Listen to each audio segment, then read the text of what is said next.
नमस्कार, मैं बालकृष्ण मुले और आप देखना शुरू कर चुके हैं प्राइम टॉक का स्पेशल सेगमेंट शख्सियत की हमारी मेहमान है भारतीय जनता पार्टी इंदौर नगर इकाई की नगर मंत्री सम्मानित श्री सविता हरिशंकर पटेल जी। सविता जी, आपका स्वागत है। जय श्री राम सभी को। क्या बात है, अध्यात्म से ओत प्रोत राजनीतिक पदार्पण बहुत पहले ही हो चुका है। सविता जी, आपसे हम बहुत सारी बातें करना चाहेंगे क्योंकि आप अलग अलग सेगमेंट में अपनी सक्रियता दर्ज कराती है। कहीं ना कहीं चंद्रवंशी खाती समाज की राष्ट्रीय स्तर की महिला विंग की अध्यक्षा बतौर भी आप कार्य करती है। आपके कृतित्व को काफ़ी देखा जाता है। आपका राजनीतिक जो कैरियर है वो भी 9 साल पहले स्टार्ट हो चुका है। कहने के सामाजिक कार्यों की लगन को देखते हुए क्या कहेंगी, पहली प्रतिक्रिया के रूप में वो कौन सा दिन था जब आप राजनीति की ओर अग्रसर हुई? जब हमारे घर पे हमारे पतिदेव का जन्म दिवस था जी, तो दादा रमेश जी हमारे विधायक और चंदू भैया सब आए जी। तो उन्होंने मेरे को बोला कि आपको भजन में आना है शाम को जी। तो बोले कि इनको आपको लेके आना है पटेल जी को। तो हमने बोला ठीक है, हम आएंगे जरूर। तो बोले आपको जरूर आना है। बिल्कुल। हम मिलने गए तो वहाँ पर स्टेज पे उन्होंने हमको बुलाया। कैलाश जी भी थे। तो कैलाश जी ने पूछा इनसे, बोले भाई तुमने शादी कर ली, दूसरी कर ली? अच्छा। बोले रमेश जी को तो पहली एक भी नहीं मिली अभी तक। ऐसे बताया जी। और फिर उन्होंने बोला कि आपको जवाबदारी देंगे, आप निभा पाओगे। इनको बोला था, अब पता नहीं था कि किसको जवाबदारी। हम समझे कि भाई ये पार्षद रहे, हमारा नया नया था। तो अब फिर उन्होंने बताया कि दूसरे दिन जब हमारे पास फोन आए कि आप नगर में मंत्री बने, तो मतलब समझ में नहीं आ रहा था क्या करें कि सबके बधाई के फोन आ रहे थे कि आप नगर में मंत्री बन गए नगर में। तो हमको समझ में नहीं आ रहा था कि हम क्या करें। बिल्कुल सही। हाँ, बिल्कुल सही कहा। कि दादा ने बोला था कि पटेल जी को जवाबदारी मिलेगी, हमको दे दी इतनी बड़ी जवाबदारी दादा ने। तो फिर जब दादा ने फिर हमको बताया, फिर हम दादा के पास गए। जब हमको विश्वास हुआ कि नहीं, हम कहीं ना कहीं आप ही नगर मंत्री बनेंगे। और कहीं आश्चर्यचकित करता है, कहीं ना कहीं रोमांच भी भर देता है इस तरह का अपने जीवन में कृतित्व का होना। और साथ ही साथ एक तोहफे जैसा रहा, एक सौगात जैसा रहा। बहुत बड़ा सामान्य आयोजन में गए और वहाँ से कहीं ना कहीं हरिशंकर जी पटेल जी के स्थान पे आपको भारतीय जनता पार्टी ने हाथों हाथ लिया और एक दायित्व सौंप दिया। और उस दायित्व पे कहीं ना कहीं आप भी खरी उतरती नजर आई और आपको दायित्व पर दायित्व मिलते चले गए। आप एक बार तो उनकी ओर से बनाई गई, लेकिन दूसरी मर्तबा भी आप नगर मंत्री। किस तरह की कार्यशैली रही, क्या कारण रहे वो कि आप भारतीय जनता पार्टी जैसे एक बड़े संगठन में आप लगातार बढ़ती जा रही? जो भी संगठन का आदेश रहा, जैसा भी आदेश होता था वैसा हम करते थे। उनके निर्देशानुसार हम काम करते गए। संगठन में जब भी हमको जवाबदारी दी हमने निभाई और वही संगठन ने हमें देखा और दोबारा रिपीट किया हमको। बिल्कुल सही कहा। अब भारत तिब्बत सहयोग से जुड़ी एक संस्था है, कहने की बड़ी संस्था है, बड़े विषयों को लेकर चिंतन करती है। उसमें भी पदाधिकारी है, महामंत्री बतौर मालवा प्रांत की कमान आपके हाथों में। किस तरह की कार्यशैली होती है, क्या वर्क होता है? ये एक संघ का ही एक है जी। जैसे संघ में बहुत सारे विभाग रहते हैं। बिल्कुल। तो ये जैसे हमारे मुख्य प्रचारक है इंद्रेश कुमार जी, इन्होंने इसकी स्थापना की थी 8 मई को। तो उसमें जैसे हमारे मानसरोवर जी है, इसकी मुक्ति तिब्बत जैसे चीन से, अभी चीन का कितना, चीन ने हमारे देश को कोरोना जैसी महाबीमारी दी। तो हमको चीन का बहिष्कार करना है जी। और हमारा ये जो सहयोग मंच है, इसका मेन मुद्दा है कि हमारे मानसरोवर को हमारे भारत में शामिल करना। इसी उद्देश्य से हम सब युवाओं को जोड़ेंगे और जो भी हमारी जवाबदारी, जैसा जैसा आदेश आएगा ऊपर संगठन से, वैसे हम कार्य करेंगे। बाकी आप जैसे शख्सियत से चर्चा करने में काफ़ी आनंद आ रहा है, रोमांचित भी कर रहा है कि कहने की ग्रामीण परिवेश में पली बड़ी सविता जी अंतर्राष्ट्रीय मामलों पर भी कितनी सादगी के साथ में अपनी बात को रखती है और उन विषयों को समझती है जिसे सामान्य तौर पे नहीं समझा जाता। खासतौर से जो घरेलू महिलाएं होती है, जो गृहिणी बतौर पहचानी जाती, बावजूद इसके आप उनमें पकड़ रखती है। आपके बाल्यकाल को भी सुनना चाहेंगे, किस तरह आपका कहाँ जन्म हुआ है, माता पिता कौन थे, परिवार में किस तरह का परिवेश मिला हुआ है, बैकग्राउंड क्या राजनीतिक रहा है? जी, परिवार में छोटे से परिवार से हूँ। एक देवास में छोटा सा गांव है पालनगर, वहाँ पर मेरा जन्म हुआ। पिताजी एसक्यूसी ऑफिस में थे जी। और दादाजी सब खेती बाड़ी का काम है, वहाँ पर शिक्षा का कोई महत्व नहीं था जी। और बच्चियों को तो पढ़ाया नहीं जाता था और हमारे समाज में थोड़ा और नियम था कि नहीं पढ़ाना, बच्चियों को पढ़ाओगे तो क्या करोगे। तो हमारे पिताजी ऑफिस भी जाते थे सुबह, उसके बावजूद उनके पास बुलेट जो हमारे दादाजी ने उनको लाके दी थी 1972 ऐसा कुछ था जी। तो उस पे वो 11 बजे भोजन जो होता था उसमें लेने आते मेरे को जी।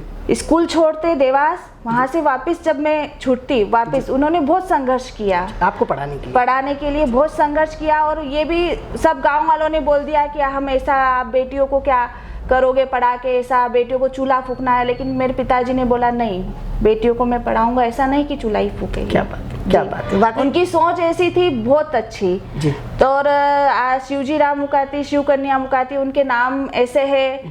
दोनों माता पिता ने आज मुझे इतना काबिल बनाया कि मैं उनका भी नाम रोशन कर रही हूँ और जहाँ आई हूँ वहाँ पर भी मैं कुछ कर पा रही हूँ, मुझे बहुत अच्छा लगता है। सही बात है। कहीं ना कहीं आपको संस्कार ही ऐसे मिले हैं। संघ, जनसंघ, भारतीय जनता पार्टी, किस तरह परिवार में और भी कुछ लीडर रहे जो शाखाओं में जाया करते थे, संघ के संस्कार जिनके अंदर थे, जिन्हें आप सुनती थी, देखती थी? मैं हमारे इधर हमारे जिया जी लगते हैं रामचंद्र जी पटेल, वो बाल्यकाल से समाज सेवक में रहे। हमारे अंकल है बहादुर मुकाती जी, वो भी अपनी मतलब राजनीति में हैं, लेकिन नगर अध्यक्ष रहे, वो भी स्वयं सेवक रहे बाल्यकाल से। हमारे इधर प्रज्ञा जी भी रही, उनसे भी कुछ प्रेरणा मिली मेरे को। प्रज्ञा ठाकुर जी भी हमारे इधर निवास करती थी।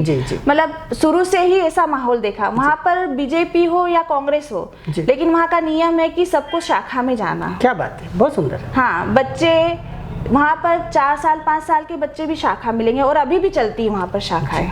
शाम को 6 बजे बाद वहाँ शाखा लग जाती है। आप में एक और खूबी देखने को मिलती है कि आपको कहने के बीजेपी के संस्कार तो मिले ही है, संघ की शाखा के माध्यम से, एक विचारधारा से तो आप प्रभावित है ही, साथ ही साथ आपके परिवार में कई ऐसे लीडर है जो कांग्रेस के भी बड़े कद्दावर लीडर कहलाते हैं। कैसा लगता है ये मिला जुला कांग्रेस बीजेपी? हाँ, वो शुरू में थोड़ा लगता था, लेकिन अब क्या है कि मेरे संस्कार थे देश की सेवा करना, संस्कार भारती से जुड़ी, संघ से जुड़ी, तो वो थोड़ा लगता था। लेकिन अपना जो कर्म करना है वो करना है, वो अपना कर्म कर रहे हैं। लेकिन थोड़ा सा लगा था उस समय पे, लेकिन जैसे अभी हमारे पति जी भी बीजेपी में ही है तो इतना लगता नहीं है अब मेरे को। अब उनका साथ है तो फिर।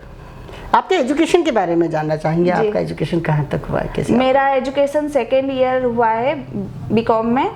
मतलब उसके लिए भी मैंने संघर्ष किया। मैं थोड़ा सा बताना चाहूँगी, मेरी एक पहले शादी हो चुकी थी। 12th के बाद शादी कर दी थी, थोड़ा सा पारिवारिक कारण हुआ था तो। और उसके बाद एक बच्चा हुआ 3 साल के बाद, तो बच्चा जैसे महीने भर का भी नहीं था और उनकी डेथ हो गई थी। उसके बाद हमारे पिताजी हमको घर लेके आए। उसके बाद उन्होंने मुझे वापस पढ़ाना शुरू किया। उन्होंने बोला नहीं, अपने को घर में नहीं बैठना है, अपने को आगे निकलना है। बोले बेटा अपन को ऐसा जीवन नहीं जीना है। मतलब मेरे पिताजी की बात है कि उन्होंने मुझे कितना मजबूत बनाया। नारी सशक्तिकरण का अलग जगह है। जी बिल्कुल। मतलब आज उन्होंने मुझे इस मुकाम पे, मैं उनकी वजह से ही हूँ कि उन्होंने मुझे बोला कि बेटा अगर ऐसे बैठेंगे तो अपन क्या करेंगे, अब कोई अपनी उम्र नहीं है।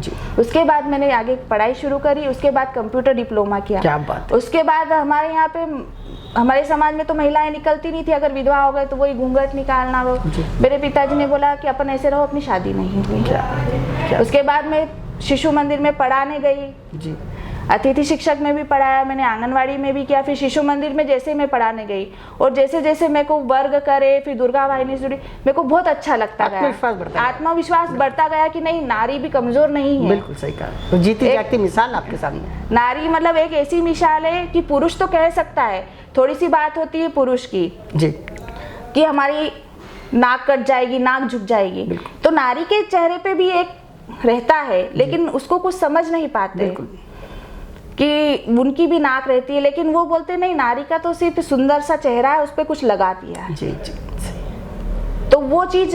और आज हमारे खाती समाज में मेरे को इतना बड़ा दायित्व मिला, राष्ट्रीय अध्यक्ष, तो मैं सिर्फ यही सोचूंगी, पेरवास से कुछ नहीं होता। बिल्कुल। मुझे बहुत सारे बोलते हैं, हमारी दीदियाँ बोलती है, मैं जब कार्यालय जाती हूँ कि दीदी आप हमेशा ऐसे क्यों रहती हैं जी। तो पेरवास से अगर कुछ होता हो तो बताइए आप। बिल्कुल सही कहा। क्या ये पेरवास सही नहीं है क्या? बिल्कुल। तो पेरवास से कभी भी किसी को नहीं आका चाहता है। अपनी मर्यादा, अपनी संस्कृति कभी नहीं भूलना चाहिए। आप कैसे भी बढ़ो आगे कुछ भी, और यही मेरे पिताजी ने सिखाया कि बेटा सब करना और अपना ये संस्कार मत भूलना। क्या बात है, वाकई आपका आत्मविश्वास, आपने जिस तरह से अपने जीवन की जो कहानी थी, जो पीड़ादायी कहानी थी, उसको भी जिस अंदाज में शिरोधार्य किया और खुले मन से उसे आत्मसात करते हुए, कई बार होता ये है कि बहुत सारी बातें लोग छुपाना चाहते हैं, लेकिन आपने अपने जीवन को एक इंटरव्यू के माध्यम से खुली किताब के रूप में सभी के सामने रख दिया।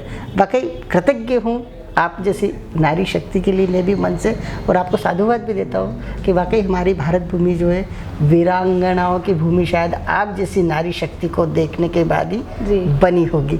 अब भारतीय जनता पार्टी की एक योद्धा की तरह काम करने वाली कार्यकर्ता, क्योंकि अब मैं भी आपसे चर्चा करते करते भीतर से रोमांचित हो उठा हूँ। कहीं ना कहीं मुझे भी ऐसा लगता है कि वाकई आप जैसे लोगों को ही आगे आना चाहिए। सही हकदार आप जैसे लोग ही हो सकते हैं। एक प्राकृतिक रूप से यूँ कहे कि आप अब भारतीय जनता पार्टी की ओर से आपका नाम लिया जा रहा है भावी उम्मीदवार के रूप में, भारतीय जनता पार्टी के प्रत्याशी रूप में।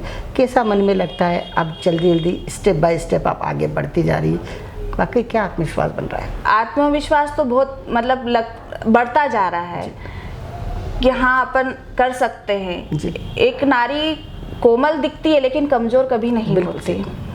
रानी लक्ष्मीबाई, दुर्गाबाई, मतलब वो कैसे वक्त में आज उन्होंने कितना संघर्ष किया। बिल्कुल सही कहा। विपरीत परिस्थितियों में कड़ी चुनौतियां आई सामने। ऐसे ही नारी के सामने बहुत सारी चुनौतियां आती है। बिल्कुल ऐसी चुनौतियां आती है कि कभी कभी नारी सोचती है कि देखो अब नहीं कर सकते, लेकिन फिर थोड़ा सा अगर हम लक्ष्य कर ले या दृढ़ संकल्प ले ले, आत्मविश्वास बढ़ा ले, तो हम जो नहीं असंभव को भी संभव कर सकते। बिल्कुल सही कहा। और हम तो देवी अहिल्या की नगरी में बैठे हुए हैं, और कहीं ना कहीं देवी अहिल्या का जो प्रशासनिक कुशलता थी, कहीं ना कहीं उनका जो कृतित्व था, वो आज भी व्यक्ति पढ़ ले, उसे जी ले, कुछ अंश ही जी ले, तो कहीं ना कहीं आप जैसी शख्सियत हमारे सामने बैठ सकती।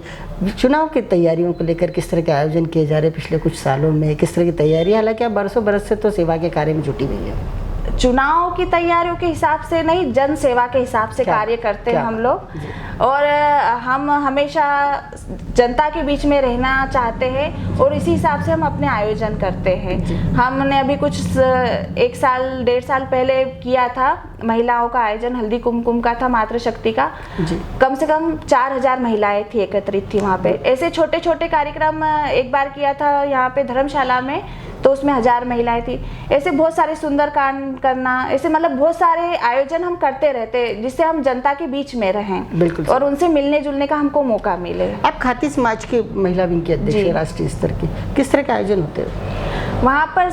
आयोजन होते हैं लेकिन महिलाओं का बहुत कम आना होता है, इन्वॉल्वमेंट कम होता है। हाँ, तो वहाँ पर बस हम लोग को यही समझाते हैं कि आप महिलाओं को बाहर निकालो। बिल्कुल। वहाँ पर आयोजन होते हैं तो बस 2-4 महिलाएं हैं, मतलब बहुत कम, क्योंकि लोगों की सोच ऐसी रहती है कि महिलाओं को कैसे निकाले, घूंघट प्रथा है। आज महिला वहाँ सब पे बैठे कि सब देखेंगे, लेकिन ये सोच बदलनी पड़ेगी। बिल्कुल सही कहा। अब समय आ गया है कि अब बदलना होगा, क्योंकि नारी ही परिवार बनाती है, समाज बनाती है, राष्ट्र के लिए चिंतन पैदा करती है। क्योंकि एक माँ ही जब सिखाती है बच्चों को कि राष्ट्र से प्रेम करो, तो शायद बच्चे में वो गुण पैदा होता है बचपन से, बाल्यकाल से। नारी का सम्मान करो, बालिकाओं का सम्मान करो। यदि घर घर से इस तरह की जागरूकता का अभियान चलेगा, जिस कार्य में आप लगी हुई है, तो मुझे लगता है हमारा राष्ट्र पहले की तरह कहीं ना कहीं विश्वगुरु भी होगा और मजबूत भी होगा। आप अपने आप को टिट फिट रखती है, बिल्कुल एनर्जेटिक बनाए रखती है, लोगों के लिए काम करना चाहती है। फिर ये गुण किससे लिया आपने? ये तो यहीं पे मिला मेरे को ये गुण। ऐसे तो पीयर में भी था कि जो काम करना करते रहो, दादा दादी सबको देखती थी मैं। और यहाँ पर आकर देखा राजनीति, तो जो पटेल जी है वो हमेशा जनता की सेवा में, कभी भी फोन आया चलो, कभी भी काम करना है किसी ने बुलाया चलो, तो बस ये गुण मेरे को अधिक उनसे ही मिला है कि अपने को कभी पीछे नहीं हटना। क्या अध्यात्म भी करती है अपने आप को बिल्कुल खुश मिजाज बनाने रखने के लिए?